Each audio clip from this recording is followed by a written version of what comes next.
Good morning to all. Good morning. तो बेटा हम ट्रिग्नोमेट्री के लेक्चर्स की बात कर रहे थे। सम एप्लीकेशन ऑफ ट्रिग्नोमेट्री पिछले क्लास में पढ़ा गया था। आज हम उसी की क्लास को कंटिन्यू करते हुए पिछले क्लास में मैंने कुछ इंपॉर्टेंट क्वेश्चंस का डिस्कशन किया था। तो बेटा विदाउट एनी वेस्टिंग टाइम हम डिस्कस करते हैं, कुछ इंपॉर्टेंट और क्वेश्चंस की बात करते हैं। तो आई थिंक हमने ये इसके पिछले वाले क्वेश्चन को मैंने आपको होमवर्क दिया था, ये वाला क्वेश्चन, और आपने किया होगा तो ज़्यादा बढ़िया है। चलिए हम आज बढ़ते हैं नेक्स्ट क्वेश्चन पे। The angle of elevation of a cloud from 60 metre above the lake is 30 degree and the angle of depression of the reflection the cloud in lake is 60 degree, find the height of cloud. तो बेटा मान लो ये मेरे पास मैं थोड़ा सा एक काम कर लेता हूँ कि मेरे को सबसे पहले तो ये लेक का मतलब बेसिकली होता है वाटर सरफेस।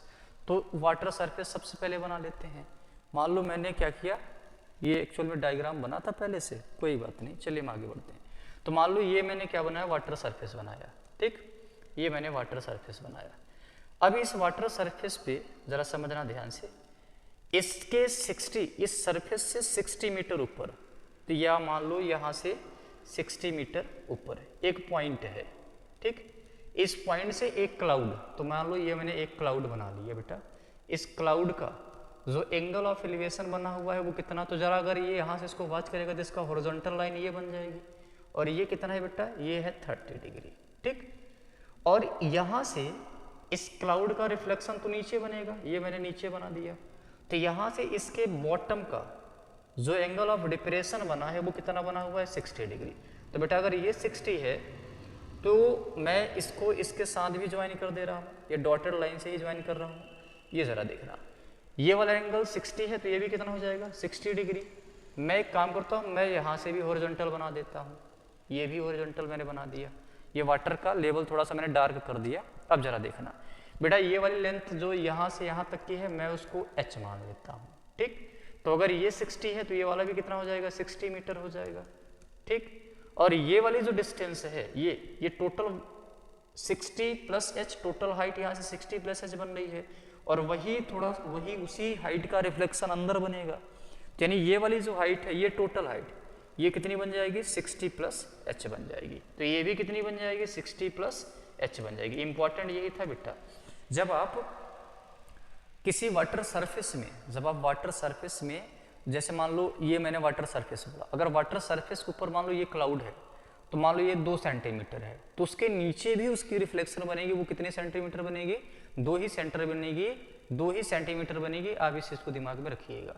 तो फाइनली जो इसका इमेज बनेगा वो भी नीचे कितना बनेगा, 60 मीटर ही बनेगा। मार्क कर लेते हैं पॉइंट। ये लेट मान लो ए है, ये बी है, ये सी है, ये डी है, ये सपोज कर लो ई है, ये एफ है, और इसको मैंने लास्ट को बोल दिया जी। तो सबसे पहले बेटा इन ट्रायंगल, कौन से ट्रायंगल में, इन ट्रायंगल एफ ई जी में tan 30 डिग्री, tan 30 क्या होगा बेटा, परपेंडिकुलर बाई बेस, परपेंडिकुलर है h, और मैं इस पूरे डिस्टेंस को मान लेते हैं x मान लेते हैं। तो ये भी कितना आ जाएगा, x आ जाएगा, ये भी कितना आ जाएगा बेटा, x आ जाएगा। तो मैं अगर यहाँ से tan 30 की बात करूँ तो ये h अपॉन x बन जाएगा। tan 30 की वैल्यू 1/√3 आ जाएगी, और ये बन जाएगा h अपॉन x। तो x की वैल्यू बेटा कितनी आ जाएगी, √3h। इसको बोलो equation number first. Similarly in triangle, कौन सा बड़ा वाला triangle, FCB, in triangle FCB tan 60 क्या बनेगा, base by perpendicular by base. तो बेटा परपेंडिकुलर जरा देखना, यहाँ से यहाँ का डिस्टेंस 60, फिर ये 60 प्लस h, तो टोटल डिस्टेंस कितना हो जाएगा, 60, मैं थोड़ा सा कलर चेंज कर रहा हूँ, 60 प्लस h अपॉन में x आ जाएगा। तो बेटा यहाँ से tan 60 कितना आ जाएगा, √3 आ जाएगा, और 60 आ जाएगा 120 प्लस h अपॉन x, और x की वैल्यू जो है वो कितनी है, √3h है। तो मैंने इक्वेशन नंबर फर्स्ट से √3h रख दिया। √3h का क्रॉस मल्टीप्लाइड कर दो √3 में बेटा, ये बन जाएगा 3h is equal to 120 plus h। तो बेटा यहाँ से 3h minus h 2h is equal to 120, तो h इज इक्वल टू कितना आ जाएगा, 100 मीटर। यानी यहाँ से जरा देखना ध्यान से, ये h की वैल्यू कितनी आ गई, 100 मीटर। तो बेटा ये 100 मीटर है और ये 60 और है, तो 60 प्लस 100 कितना आ जाएगा, 160 मीटर, यानी जो डिस्टेंस टोटल एच आएगा वो कितना आ जाएगा 160 मीटर, यानी वाटर सरफेस से जो क्लाउड है वो कितना है 160 मीटर है। वाटर सरफेस से क्लाउड कितना है 160 मीटर है, और यही आपको फाइनली क्या करना था, फाइंड करना था। ठीक, चलिए आगे बढ़ते हैं नेक्स्ट सवाल पे, अगले सवाल पे। Next, the angle of elevation of a jet plane from a point on the ground is 60 degree. After flight of 30 second the angle of elevation changes to 30 degree. Find the jet is flying at the constant height 60√3 metre, find the speed of the jet. तो बेटा actual में jet आप चाहे तो aeroplane से मतलब रख सकते हो। ठीक, तो एक्चुअल में एक जेट है, तो मैं थोड़ा सा ये इस तरीके का मैं डायग्राम बना दे रहा हूँ। ठीक ना, ये मान लो मैंने एक जेट बना दिया, ये ऐसे इस तरीके का। ठीक, ये इनिशियली ये जो जेट है वो कितने मीटर हाइट पर है, तो वो है 3600√3 मीटर पर। तो वो ग्राउंड से बेटा 3600√3 मीटर हाइट पर है, और यहाँ से कोई एक पॉइंट है, ग्राउंड पे कोई एक पॉइंट है, ऐसा बोला हुआ है from a point on the ground, इसका जो एलिवेशन है वो कितना हुआ है 60 डिग्री है। अब बेटा ये जो जेट है वो कांस्टेंट स्पीड से क्या कर रही है, कांस्टेंट हाइट से क्या कर रही है, ये फ्लाइट कर रही है। बेसिकली ये बोलना चाह रहा है कि ये जो जेट है वो डाउनफॉल नहीं कर रही, मतलब वो नीचे की तरफ नहीं आ रही, वो कांस्टेंट स्पीड से क्या हो रही है, कांस्टेंट हाइट से क्या हो रही है, बेसिकली उड़ रही है, ये इसका मतलब है। ठीक, तो मैं जरा एक चीज बताना, वो जब 30 सेकेंड टाइम हो गया तो उसका एलिवेशन कितना हो गया 30 डिग्री आ गया। बेटा यहां से अगर ये 60 बना तो जेट मेरे को बताओ उधर जाएगी या इधर आएगी, क्योंकि एलिवेशन 30 बना। अगर एलिवेशन 30 बना इसका मतलब इस पॉइंट से दूर जा रहा है, क्योंकि आप जानते हो जितना दूर रहोगे आपका एलिवेशन उतना ही कम होगा। तो यानी अब जेड जो है वो मान लो यहाँ आ गई, कितने सेकंड में आई है, टाइम दिया हुआ है बेटा कितना लगा हुआ है 30 सेकंड में। अब ये जेट यहाँ आ गई है, और यहाँ से इसका एंगल ऑफ एलिवेशन जो बना हुआ है वो कितना बना हुआ है, उसने दिया हुआ है 30 डिग्री बना हुआ है। तो क्वेश्चन है find the speed of jet, आपको ये बताना है कि स्पीड कितना है जेट की। तो बेटा स्पीड तो आप तभी बता पाओगे कब, जब आपको डिस्टेंस पता चल जाए। तो मैंने क्या किया, मैंने इस वाले लेंथ को x मान लिया, इस डिस्टेंस को हमने मान लिया x1 मान लिया, और ये 36√3 था, तो बेटा ये भी डिस्टेंस कितना जाएगा 3600√3, 36√3 नहीं 3600√3 बन जाएगा। यहाँ टाइम दिया है, और अगर आपको टाइम दिया है, अगर ये डिस्टेंस पता चल जाए तो बेटा डिस्टेंस इनटू टाइम आपको क्या दे देगा, आपको क्या निकालना है एक्चुअल में आपको निकालना है find the speed of jet. तो आपको पता है स्पीड इज इक्वल टू क्या होता है, डिस्टेंस अपॉन टाइम होता है। तो ये डिस्टेंस जैसे ही मिल जाएगा आप स्पीड बता सकते हो, लेकिन सबसे पहले आप मार्किंग कर लो। लेट ये पॉइंट ए, ये पॉइंट बी, ये पॉइंट सी, ये पॉइंट डी, ये पॉइंट ई। ठीक, तो सबसे पहले बेटा इंट्रैंगल ये छोटा वाला ट्रायंगल कौन सा, ए बी ई वाला, ए बी ई। मैं अगर tan 60 की बात करूँ तो tan 60 क्या बन जाएगा बेटा, E B upon A B बन जाएगा। tan 60 तो √3 आ जाएगा। ए बी की बात करेंगे तो वो कितना है 3600√3 डिवाइड बाई कितना आ गया x1 आ गया। तो क्या बेटा x1 की जो वैल्यू है वो 3600 आ जाएगी, √3 से √3 कैंसल आउट हो जाएगा। इसको बोल दो इक्वेशन नंबर फर्स्ट। सिमिलरली इंट्रैंगल कौन सा ट्रायंगल, ये बड़ा वाला ए सी डी वाला, ए सी डी। tan 30 क्या होगा, परपेंडिकुलर बाई बेस। परपेंडिकुलर तो 3600√3 ही होगा, तो परपेंडिकुलर तो 3600√3 ही आया। बेस जो है वो कितना आ जाएगा x1 प्लस x आ जाएगा, ये कितना आ जाएगा x1 प्लस x।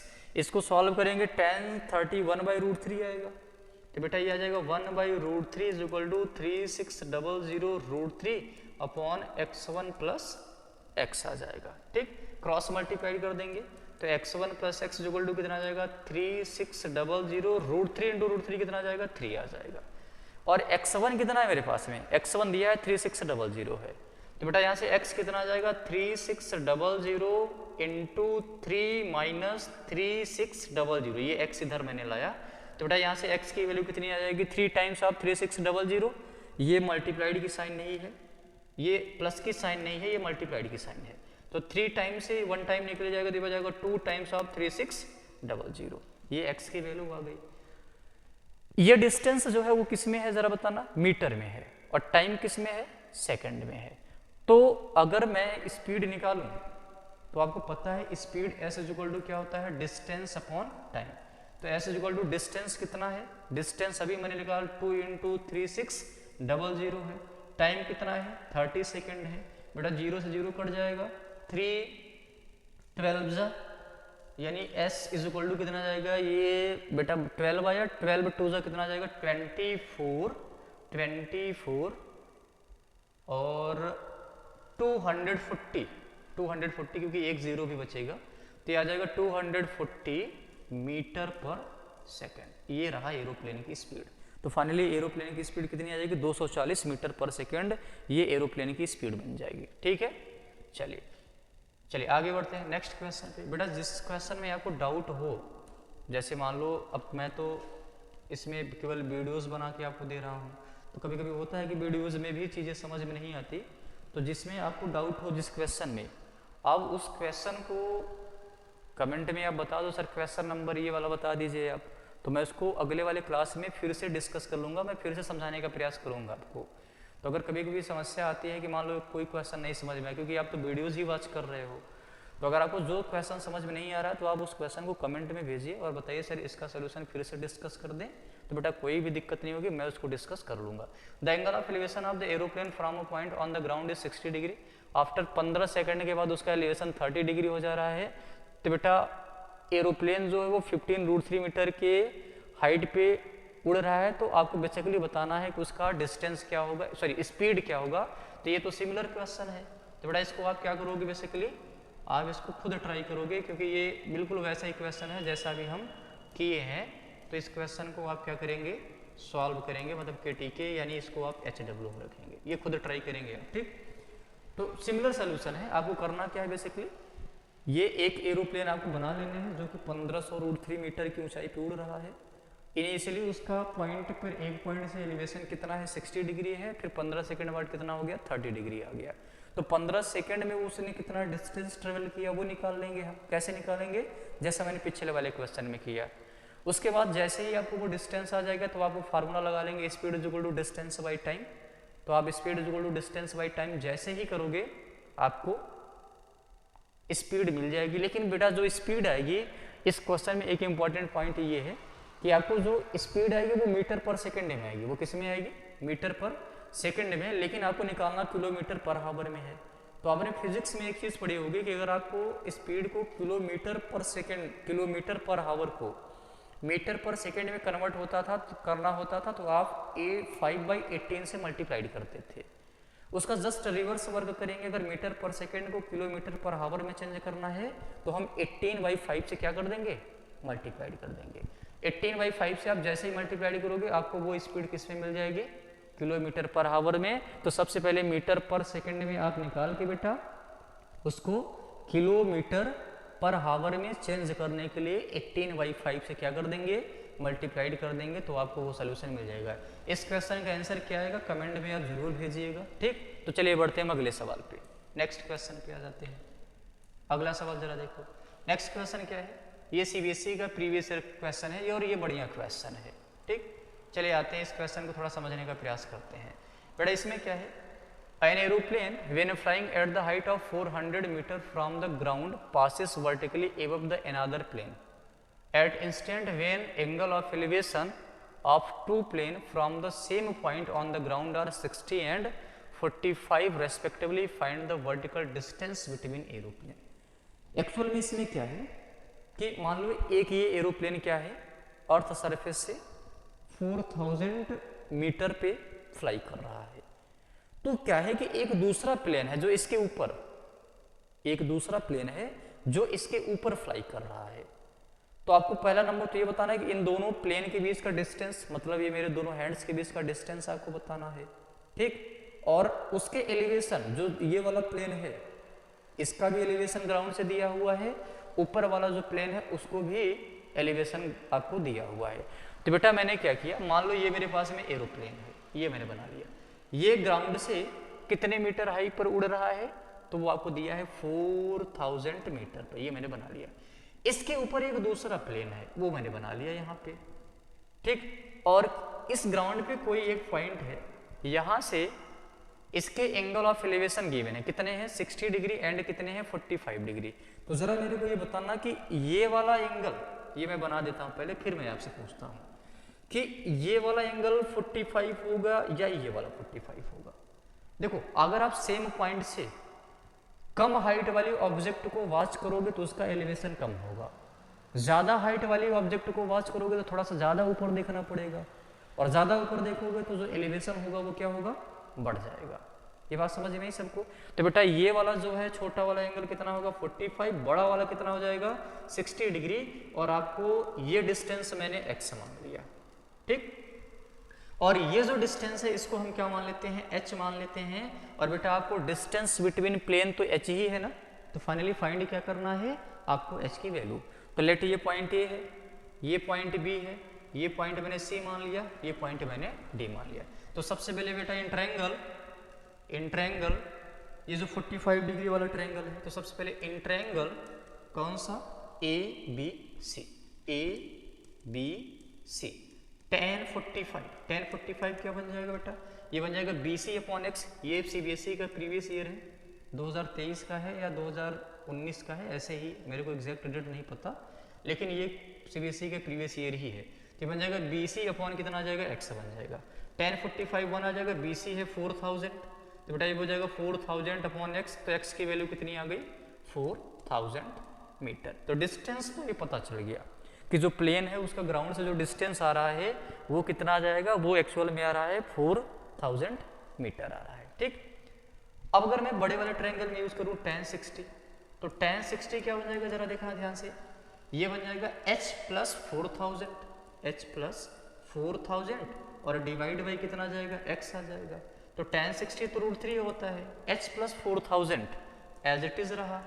x की वैल्यू अभी हमने निकाली है, वो कितनी आई है 400 मीटर आई है, तो बेटा मैंने इसको 4000 मीटर आई है, तो 4000 का क्रॉस मल्टीप्लाइड कर दो बेटा, तो बन जाएगा √3 × 4000 = h + 4000। तो h की वैल्यू कितनी आ जाएगी √3 × 4000 - 4000। तो बेटा यहाँ से 4000 कॉमन कर लो आप, तो 4000 कॉमन करेंगे तो कितना आ जाएगा √3 - 1 मीटर, और यही h मेरा क्या है डिस्टेंस बिटवीन प्लेन है। अब तो चाहे आप √3 की वैल्यू भी रख सकते हो, कोई दिक्कत नहीं है। √3 की वैल्यू अगर आप यहाँ पे रखोगे तो ये बनेगा 1.7172, और 1.72 से 1 निकालेंगे तो 0.72 आएगा। 0.72 को 4000 से आप मल्टीप्लाइड कर सकते हो, और मल्टीप्लाइड करके भी आप आंसर दे सकते हो।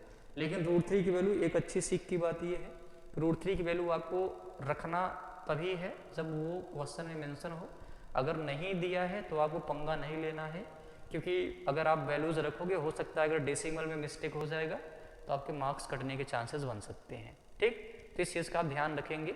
आप √3 या √2 की वैल्यू सब्स्टिट्यूट तभी करेंगे जब आपको ये पता चल जाए, जब आप ये बिल्कुल क्लियर हो कि मेरा मल्टीप्लिकेशन एकदम सही आएगा या डिवीजन मेरा सही आ जाएगा, तभी आप रखिएगा, अदरवाइज आप उसको इग्नोर ही करेंगे, ठीक। चलिए बढ़ते हैं अगले सवाल पे, नेक्स्ट क्वेश्चन।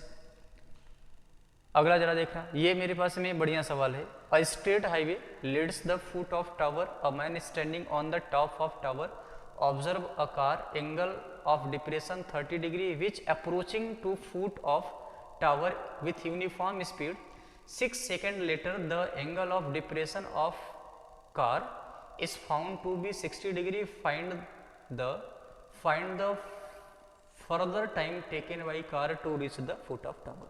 चलो सबसे पहले एक टावर है, ठीक, और वो जो टावर है वो कितने हाइट का है, कितने हाइट का है, हाइट वेट दिया है कि नहीं पहले आप ये देख लो। तो ठीक है कोई बात नहीं, हाइट दिया हो तो भी नहीं दिया है तो भी हम देखते हैं, इसको यूज करते हैं, ठीक। A straight highway leads to a foot of tower, तो बेसिकली एक टावर है, चलो मैं बना लेता हूँ। ये मान लो मैंने एक टावर बनाया, ठीक, ये मैंने टावर बनाया, चलो ये मैंने टावर बना लिया। अब इस टावर से दो कार इसके तरफ आ रही हैं, तो ये पहला मान लो पहला पोजीशन कार का मैं बना लेता हूँ, ये पहला पोजीशन बना लेता हूँ। जब ये कार यहाँ पे है तो इस टावर के टॉप से, इस टावर के टॉप से जो इसका डिप्रेशन बना, एंगल ऑफ डिप्रेशन, वो कितना बना हुआ है, वो उसने बता के रखा है कि जो एंगल ऑफ डिप्रेशन बना हुआ है, जो एंगल ऑफ डिप्रेशन, एक सेकंड रुक जाना जरा, पूरा क्वेश्चन क्लियर नहीं दिख रहा तो मैं थोड़ा सा बैक करता हूँ इसको। जो एंगल ऑफ डिप्रेशन, हाँ फिर से मैं बनाता हूँ। तो जो ये मान लो मैंने बना दिया, टावर बना दिया, ठीक। ये दो कार है मेरे पास में, एक पहली कार, यहाँ से इसका जो एंगल ऑफ डिप्रेशन है वो दिया हुआ है, कितना दिया हुआ है, पहले वो कितना बनाई है 30 डिग्री। तो बेटा यहाँ से इसको ज्वाइन कर लो तो ये एंगल कितना दिया हुआ है 30 डिग्री दिया हुआ है। मैं इसको डार्क से बना देता हूँ, ठीक, 30 डिग्री है। अब ये जो कार है ये फुट की तरफ जा रही है, तो एक चीज पता है, जितना क्लोज आप जाओगे angle of depression, angle of elevation हो या एंगल ऑफ डिप्रेशन हो, क्योंकि डिप्रेशन तो एलिवेशन बन जाता है, तो एलिवेशन क्या होगा, बढ़ेगा जैसे आप क्लोज जाओगे। तो यानी अब वो मान लो ये पॉइंट पे कार आ गई है, यहाँ कार आ गई है, तो यहाँ से जो इसका एंगल ऑफ डिप्रेशन बना वो कितना बना हुआ है 60 डिग्री। तो ये वाला भी एंगल कितना हो जाएगा 60 डिग्री हो जाएगा। लेकिन यहाँ से यहाँ तक जाने में उसने जो टाइम लिया है वो कितना लिया हुआ है 6 सेकेंड दिया हुआ है। कितना टाइम लिया हुआ है 6 सेकेंड। यानी यहाँ से यहाँ तक का डिस्टेंस ना देके आपको क्या दिया हुआ, टाइम दिया हुआ है। तो आपको पता करना है कि ये कार अब यहाँ से यहाँ तक जाने में कितना टाइम लगाएगी। तो बस मार्किंग कर लो जरा। मैंने मान लिया बेटा ये जो पॉइंट ए है, ये पॉइंट बी है, ये पॉइंट सी है और ये पॉइंट डी है। मैंने ये 3 पॉइंट मान लिए, ठीक। तो सबसे पहले क्या आपको हाइट दिया है, हाइट वेट दिया नहीं है वैसे, तो बेटा एक काम कर लेते हैं, मैं इसको चाहे तो आप नंबर अल्फाबेट में ही रहने देते हो, रहने दो तब भी आएगा, मैं इसको वेरिएबल एच मान लेता हूँ। तो मैं अगर इसको वेरिएबल एच मान लिया तो आपके सामने 2 ट्रायंगल दिख रहे हैं, ठीक, 2 अलग अलग ट्रायंगल दिख रहे हैं। अब इन दोनों ट्रायंगल में हम यूज कर लेते हैं बेटा। ये 6 है, मैं इसको डिस्टेंस को मैं x1 मान लेता हूँ और ये B से C का डिस्टेंस मैं क्या मान लेता हूँ, x2 मान लेता हूँ। देखो x1 x2 h मानने से क्या होता है ना कि आपका क्वेश्चन थोड़ा सा सॉल्व करना आसान हो जाता है। जब आप वेरिएबल अपनी तरफ से इंट्रोड्यूस करते हो तो आपका थोड़ा सा सोल्यूशन करना आसान हो जाता है compare to AB BC CD ये सब रखने से। इसलिए मैं क्या करता हूँ, हाइट एंड डिस्टेंस के क्वेश्चन को सॉल्व करना है तो ध्यान में रखो, जितने अननोन हैं, जितनी डिस्टेंसेस बन रही हैं, उन सारे डिस्टेंसेस को तुम अपने हिसाब से वेरिएबल एडजस्ट कर लो। वो अगर आप काम करके चलोगे तो आपको सॉल्व करने में थोड़ा सा आसानी होगी, ठीक। तो बेटा सबसे पहले मैंने tan 30 यूज किया, तो tan 30 क्या बनेगा, परपेंडिकुलर बाई बेस, तो परपेंडिकुलर तो h है, बेस कितना बन जाएगा x1 प्लस x2, ये बन जाएगा x1 प्लस x2। तो बेटा tan 30 जो है वो 1/√3 आ जाएगा और ये बन जाएगा h x1 प्लस x2, यानी यहाँ से x1 प्लस x2 जो है वो कितना आ जाएगा √3h, बोल दो ये इक्वेशन नंबर फर्स्ट है, ठीक। सिमिलरली ये वाले ट्रायंगल में कौन सा triangle, in triangle BCD, in triangle BCD अगर मैं tan 60 की बात करूं तो tan 60 क्या होगा, perpendicular by base, perpendicular h है, बेस कितना है x2। तो बेटा यहाँ से x2 कितना आ जाएगा, वो आ जाएगा √3h आ गया, नहीं √3h नहीं आएगा, ये आएगा tan 60 √3 आएगा, तो ये कितना आ जाएगा √3x2 is equal to h। ये मान लो इक्वेशन नंबर सेकंड मैंने बोल दिया, ठीक।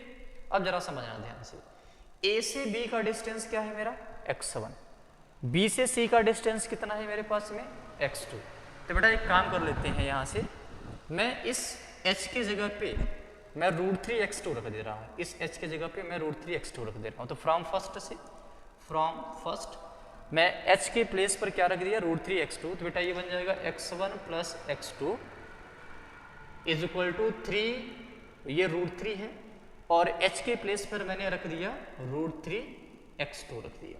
तो बेटा यहाँ से x1 प्लस x2 जो है वो कितना बन जाएगा 3x2 बन गया, यानी यहाँ से x1 कितना आ जाएगा 2x2 आ गया, यहाँ से x1 जो है वो कितना आ गया 2x2 आ गया। जरा समझना ध्यान से, यानी ये जो x1 है वो x2 का डबल है, यही बोलना चाह रहा है ना, x1 अगर 2 टाइम्स ऑफ x2 है, इसका मतलब कार ने a से b जो डिस्टेंस ट्रेवल किया वो डिस्टेंस डबल है जब कार b से c पे जाएगी। तो जरा बताना, अगर a से b जाते वक्त उसको 6 सेकंड लगे हैं और b से जो डिस्टेंस है वो इसका हाफ है, तो अगर ये 6 सेकंड लगा है तो अब वो कितना लगेगा उसका आधा लगेगा। यानी इसका मतलब है कि बी से सी तक जाने में जो उसको टाइम लगेगा वो कितना लगेगा, 3 सेकंड लग जाएगा। तो फाइनल आंसर इसका कितना आना चाहिए, 3 सेकंड। आप इसको स्टेटमेंट में लिख सकते हो, since the time taken by car to reach time taken by car to reach from point A to B is 6 seconds, and clearly the distance of B to C is exactly half of distance of AB, so the time taken by car to reach from B to C is 3 seconds। आप इस तरीके से इसका जवाब लिख सकते हो। ठीक, तो ये रहा इसका सलूशन। चलिए आगे बढ़ते हैं नेक्स्ट सवाल पे। ठीक, आगे नेक्स्ट क्वेश्चन जरा देखो, ये बढ़िया सवाल था और ये PYQs भी है, ये आपसे पूछा गया, ये सीबीएसई का PYQs है। A man standing on a deck of ship which is 10 metre above the water level, observe the angle of elevation of the top of hill is 60 degree and the angle of depression of the base of hill is 30 degree, find the distance of hill from the ship and height of hill. ऐसा सवाल मैंने आपको just पिछले वाले slide में, या पिछले वाले स्लाइड में नहीं, पिछले क्वेश्चन की पिछला क्वेश्चन मैंने कराया। तो मैं इसका डायग्राम बेटा बना देता हूँ, आप करने का प्रयास करना। चलो ये मैं वाटर सरफेस वाटर लेवल में बना लेता हूँ, मैं इसका डायग्राम अच्छे से आपको बना देता हूँ। ठीक है, ये वाटर लेवल मैंने बना लिया, ठीक ना। इस वाटर लेवल से 10 मीटर यानी 10 मीटर ऊपर कोई पॉइंट है, 10 मीटर कोई ऊपर पॉइंट है।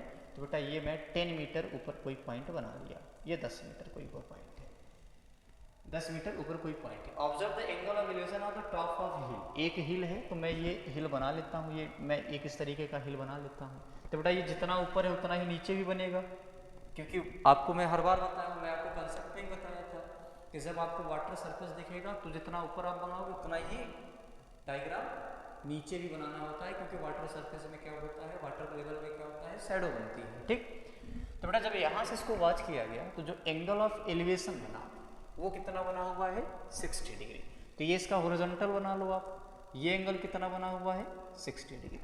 और यहाँ से जब इसने इसको वॉच किया, इसको वॉच किया, तो जो डिप्रेशन बना है वो कितना बना हुआ है, 30 डिग्री। तो अब एक काम करो, इसको ज्वाइन कर दो आप और इस वाली एक्सिस को डार्क कर दो। ठीक, ये पूरा मैं डार्क कर देता हूँ। तो अगर ये 30 है तो ये भी कितना हो जाएगा, 30 डिग्री। ये डिस्टेंस आप x मान लो, तो ऊपर वाला भी कितना आ जाएगा, x आ जाएगा। और ये 10 मीटर है, ये 10 मीटर है, तो ये वाला भी डिस्टेंस कितना आ जाएगा, 10 मीटर। ठीक है बेटा, इसको मैंने h मान लिया। अगर इसको आपने h मान लिया तो ये h + 10 हो गया, तो नीचे कितना हो जाएगा, h + 10, क्योंकि जितना ऊपर होगा उतना ही नीचे बनेगा। ये भी कितना बन जाएगा, 10 + h। अब आपको बेटा h की वैल्यू निकालनी है, और h की वैल्यू जैसे ही आएगी आप x की भी निकाल सकते हो, या x की वैल्यू निकाल के आप h की वैल्यू निकाल सकते हो। तो इस क्वेश्चन को आप ट्राई करिएगा और इसका सलूशन आप ज़रूर बताइएगा। हाँ, आप ट्राई करिएगा पहले, और अगर आप नहीं आएगा तो इसी टाइप का सवाल मैंने क्वेश्चन पिछले वाले आई थिंक 2-3 क्वेश्चन के पहले मैंने ये ऐसा ही सवाल कराया था। तो आप उस सवाल का सलूशन देखिए, उसके बाद इसको ट्राई करिए और फिर आप इसका बताइएगा फाइनल आंसर कितना आएगा। ठीक, तो मैंने डायग्राम बना दिया है, आप इसका स्क्रीनशॉट ले सकते हो और खुद ट्राई करने का प्रयास करिएगा। ठीक, चलिए आगे बढ़ते हैं नेक्स्ट सवाल पे। चलो, a vertical tower stand on a horizontal plane and is surmounted by a vertical flag staff of height h. At the point on plane, the angle of elevation of bottom and top of flag are alpha and beta respectively. Prove that height of tower is s tan alpha upon tan beta minus tan alpha. very important question। मैं इसको बहुत ही important question, proving type का question है, तो इस type का question बहुत important है। ये क्वेश्चन एग्जाम में आ भी सकता है। ठीक, क्योंकि सैम्पल पेपर में भी इस टाइप के सवाल बड़े ढेर सारे दिए रहते हैं, तो इसमें आप स्टार लगा सकते हो। ये बढ़िया सवाल है, चलिए सॉल्व करने का प्रयास किया जाए इसको। एक्चुअल में क्या है कि a tower stand on a horizontal plane.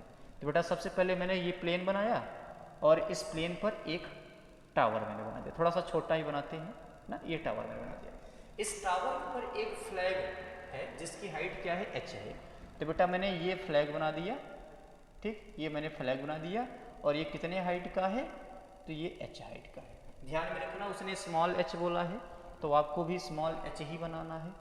मैं स्मॉल एच ही बनाना है, नहीं अगर आप स्मॉल एच नहीं लेके चलोगे तो डाटा मिसमैच होगा, फिर आपका आंसर नहीं मैच करेगा। ठीक, अब इस पॉइंट से इस फ्लैग के टॉप को देखा गया, पहले बॉटम को देखा गया फिर टॉप को देखा गया। तो जब बॉटम को देखा गया तो एंगल कितना बना अल्फा, जब टॉप को देखा गया तो एंगल कितना बना बीटा। तो बेटा जब इसके बॉटम को देखा तो एंगल कितना बना अल्फा, जब इसके टॉप को देखा तो एंगल कितना बना बीटा। तो आपको प्रूव करना है कि जो हाइट ऑफ टावर का मतलब क्या, ये वाली डिस्टेंस, इसको हम मान लेते हैं कैपिटल एच मान लेते हैं। तो आपको प्रूव करना है कि जो कैपिटल एच आएगा वो कितना आएगा, small H tan alpha upon tan beta minus tan alpha. बेटा लेट मान लो ये पॉइंट ए है, ये पॉइंट बी है, ये पॉइंट सी है, ऊपर वाले पॉइंट को मैंने डी मान लिया। जरा इसको सॉल्व करने का प्रयास करते हैं। तो इन ट्रायंगल कौन सा triangle, A B C tan alpha, ये वाला triangle A B C tan alpha कितना बन जाएगा कैपिटल एच अपॉन ये वाले डिस्टेंस को हमने मान लिया x माना, ये हमने x माना ना इसको। तो बेटा x को क्रॉस मल्टीप्लाई कर दो तो x कितना आ जाएगा h अपॉन टेन अल्फा, या x कितना आ जाएगा h 1 अपॉन टेन अल्फा क्या हो जाएगा कॉट अल्फा, इसको बोल दो equation number first. Similarly in triangle कौन सा ट्रायंगल ए बी डी, बेटा अगर मैं टेन बीटा की बात करूँ तो टेन बीटा क्या बन जाएगा small h plus capital H divide by x, यानी ये बन जाएगा small h plus capital H divide by x, और x मेरे पास में क्या आया हुआ है h कॉट अल्फा। तो सबसे पहले मैं यहाँ से भी x निकाल लेता हूँ, तो x कितना आ जाएगा small h plus capital H upon tan beta, और x बेटा कितना आया है h टेन अल्फा। तो यहाँ पे यूज कर लो जरा, तो आ जाएगा h tan alpha, h upon tan alpha आया है जिसको हमने लिखा है h कॉट अल्फा। तो ये आ जाएगा h कॉट अल्फा, और ये बन जाएगा h capital H plus small h 1 upon tan beta कितना आ जाएगा कॉट बीटा, यानी ये बन गया h cot alpha is equal to small h cot beta plus capital H cot beta. अब एक काम कर लेते हैं, ये जो कैपिटल H वाले हैं इनको एक साथ में रख लेते हैं। तो अगर ये कैपिटल H वाले को इधर मैं लेके आऊँगा तो बन जाएगा capital H cot alpha minus capital H cot beta is equal to small h cot beta बन गया। यहाँ से h दोनों से कॉमन कर लेंगे तो कितना जाएगा cot alpha minus cot beta, और ये बन जाएगा small h cot beta. h यही रहने देते हैं, बाकी इसको पूरा डिवाइड कर देते हैं। तो बेटा h इज इक्वल टू क्या आ जाएगा h कॉट बीटा अपॉन ये बन जाएगा cot alpha minus cot beta. ये समझ में आया सबको, ठीक, यहाँ तक क्लियर हुआ। अब जरा एक काम कर लेते हैं, यहाँ से एक काम कर लेते हैं, अब मैं इसको कन्वर्ट कर लेता हूँ। ये जो कॉट बीटा कॉट अल्फा आया है इसको हम टेन में कन्वर्ट कर लेते हैं, क्योंकि हमें जो आंसर चाहिए वो टेन में चाहिए। तो बेटा कैपिटल H को मैंने रहने दिया, स्मॉल h मैंने कॉट बीटा को लिख सकते हैं 1 अपॉन टेन बीटा, और ये कॉट अल्फा को मैंने लिख लिया 1 upon tan alpha, cot beta को मैंने लिख लिया 1 अपॉन टेन बीटा। इसको अगर आप सॉल्व करोगे जरा देखना, मैं थोड़ा सा सॉल्व कर रहा हूँ, एडजस्टमेंट देखना। ये बन जाएगा tan beta minus tan alpha upon tan alpha into tan beta. ये इसको समझना, टेन बीटा का 1 में करोगे टेन बीटा, टेन अल्फा का 1 में करोगे टेन अल्फा, तो बन जाएगा tan beta minus tan alpha upon tan alpha into tan beta. और ये tan alpha into tan beta नीचे आएगा, ये ऊपर चला जाएगा, तो ये बन जाएगा h tan alpha into tan beta divide by tan beta already है, नीचे बेटा आ जाएगा tan beta minus tan alpha. थोड़ा अलग कलर की पेन से लिखें, नहीं कन्फ्यूजन हो सकता है आपको। टेन बीटा से टेन बीटा कैंसिल आउट हो जाएगा, तो ये बन जाएगा स्मॉल h टेन अल्फा, नीचे बेटा आ गया tan beta minus tan alpha, और यही आपको फाइनली क्या करना था करना था। तो जो इसका आंसर आएगा वो कितना आ जाएगा small h tan alpha tan beta upon tan beta minus tan alpha. इस तरीके से आप इसको प्रूव कर सकते हो, ठीक। चलिए बढ़ते हैं नेक्स्ट क्वेश्चन पे, अगले सवाल पे। चलो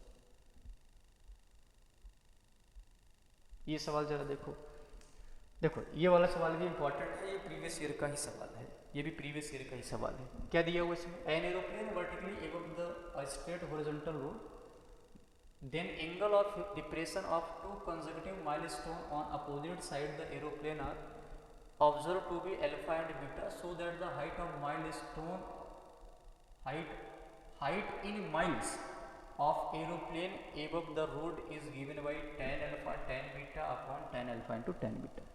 बेटा एक एरोप्लेन है, ठीक। तो सबसे पहले हम क्या कर लेते हैं, ये मान लो मैंने एरोप्लेन बना लिया।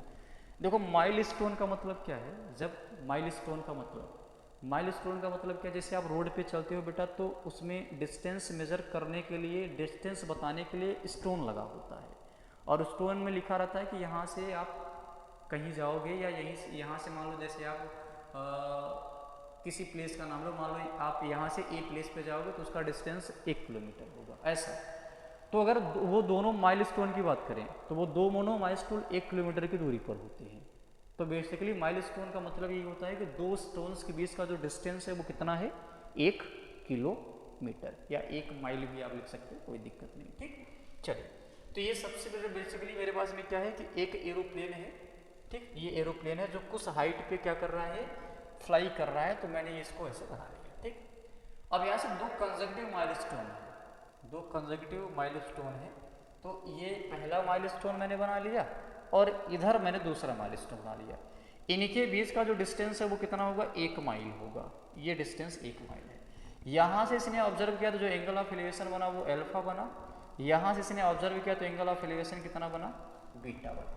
एंगल ऑफ एलिवेशन कितना बना, बीटा बना। वैसे डिप्रेशन है तो डिप्रेशन का मतलब है यहाँ से यहाँ का एंगल अल्फा है, यहाँ से यहाँ का एंगल कितना है, बीटा है। तो अगर डिप्रेशन है बेटा तो वो एलिवेशन बन ही जाएगा, ठीक। चलो, ये मैं इस हाइट को मैं h बोल देता हूँ, ठीक। और इसको मैं यहाँ से यहाँ तक को x1 बोल देता हूँ और यहाँ से यहाँ तक को मैं x2 बोल देता हूँ। लेट ये वाला जो पॉइंट है वो A है, ये पॉइंट B है, ये पॉइंट C है और ये पॉइंट D है। तो सबसे पहले बेटा इन ट्रायंगल ABD में अगर मैं tan अल्फा की बात करूँ तो tan अल्फा कितना जाएगा, h अपॉन x1 आ गया, यानी यहाँ से ये क्या बन जाएगा, x1 जो आ जाएगा वो कितना आ जाएगा, h अपॉन tan अल्फा, इसको बोल दो इक्वेशन नंबर फर्स्ट। सिमिलरली इस वाले ट्रायंगल की बात करूँ, कौन सा, BCD वाला, in triangle BCD tan beta क्या बन जाएगा बेटा, h अपॉन x2 बन जाएगा। तो यहाँ से x2 कितना जाएगा, h अपॉन tan बीटा आ जाएगा। ये इक्वेशन सेकेंड है और ये फर्स्ट, इन दोनों को मैं ऐड कर देता हूँ। तो अगर मैं दोनों को ऐड करूँगा तो ये क्या बन जाएगा, x1 प्लस x2, लेफ्ट में लेफ्ट को ऐड किया, राइट में आ जाएगा h upon tan alpha plus h upon tan beta. ये x1 plus x2 as it is रहने दिया, दोनों से ऊपर से मैंने h कॉमन कर लिया, तो यह आ जाएगा 1 upon tan alpha plus 1 upon tan beta आ जाएगा, ठीक। यहाँ तक समझ में आएगा। अब जरा देखना ध्यान से, इसको थोड़ा सा सॉल्व करते हैं, इसके आगे जरा देखना। x1 plus x2 total distance, यानी x1 प्लस x2 1 माइल हो गया और ये बन जाएगा h, इसको मल्टीप्लाइड करूँगा तो tan beta plus tan alpha, ये tan beta plus tan alpha upon tan alpha into tan beta. अब tan अल्फा tan बीटा का 1 में मल्टीप्लाइड कर दोगे तो tan अल्फा tan बीटा ही आएगा, अपॉन में कितना आ जाएगा, tan beta plus tan alpha, और ये किसके बराबर आ गया, h के बराबर आ गया। और यही आपको बताना था कि जो हाइट है एरोप्लेन की वो कितनी आएगी, tan beta into tan alpha upon tan alpha plus tan beta. ये आपको फाइनली क्या करना था, प्रूफ करना था इस क्वेश्चन में, ठीक, क्लियर है। चलिए आगे बढ़ते हैं जरा, ठीक। चलो बेटा, ये आज के क्वेश्चन का होमवर्क। वैसे आंसर जो है वो टिक है, तो आप इस क्वेश्चन को ट्राई करेंगे और कमेंट बॉक्स में जरूर बताइएगा। कल इसमें 2-3 सवाल और बचे हैं, तो कल हम वो सारे क्वेश्चन भी डिस्कस कर लेंगे और वो सारे क्वेश्चन डिस्कस करने के बाद हम अगले वाले नेक्स्ट वाले क्लास में हम स्टार्ट कर देंगे लीनियर इक्वेशन इन 2 वेरिएबल। तो हम उसका डिस्कशन करेंगे, लीनियर इक्वेशन इन 2 वेरिएबल का। तो बेटा आज के लिए बस इतना ही करते हैं। और एक चीज़ मैं ये ज़रूर बोलना चाहूँगा, बेटा आप अपनी किसी भी मेहनत को बेकार कभी नहीं समझिए, क्योंकि आप अगर मेहनत करते रहोगे तो वो मेहनत कभी न कभी आपको अपनी सफलता ज़रूर दिलाएगी। ये आप अपने दिमाग में ज़रूर रखिएगा कोई भी मेहनत आपको खराब नहीं होती। ठीक, तो किसी ने बोला भी था बेटा कि अपनी किसी भी मेहनत को बेकार मत मानना, क्योंकि मंजिल मिलेगी तुझे ज़रूर, बस तो हार नहीं मानना। ठीक, तो चलिए आज के लिए बस इतना ही करते हैं। Thank you and best to all. Okay.